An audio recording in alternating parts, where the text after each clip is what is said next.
নাকি? দেখুন গাইস,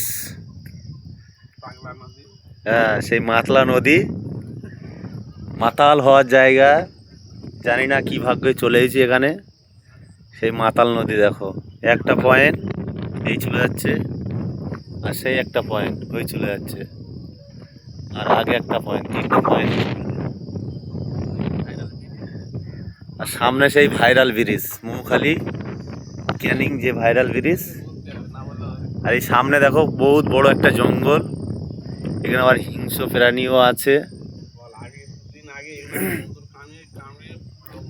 এখানকার একটা মানুষের সাথে দেখা হয়েছে, দেখুন সে বান্দা কি বলছে, বলুন দাদা।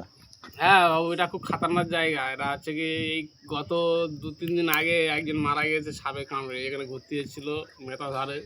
এই জঙ্গলে বিষাক্ত সাপ ছাড়া আছে, বিষাক্ত সাপ ছাড়া আছে। ঠিক আছে? আপনারা যারা ঘুরতে আসবেন উপর থেকে ঘুরে ঘুরে চলে যাবেন। এই দাদারা বোট চালায়, এই দাদারা কি বলছে শুনুন। আপনারা যারা ঘুরতে আসবেন উপর থেকে ঘুরে দেখে চলে যাবেন। আপনারা যেন জঙ্গলে কাউকে না বলে ঢোকার চেষ্টা করবেন না, তাহলে বিপদ হতে পারে।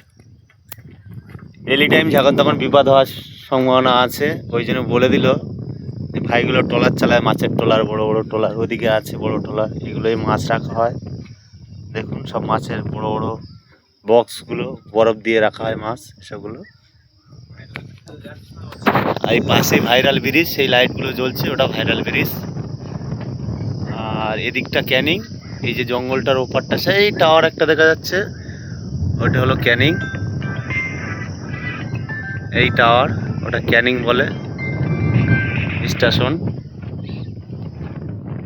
এই বলে আমার বক্তব্য এই অবধি শেষ করলাম। Like, share, comment.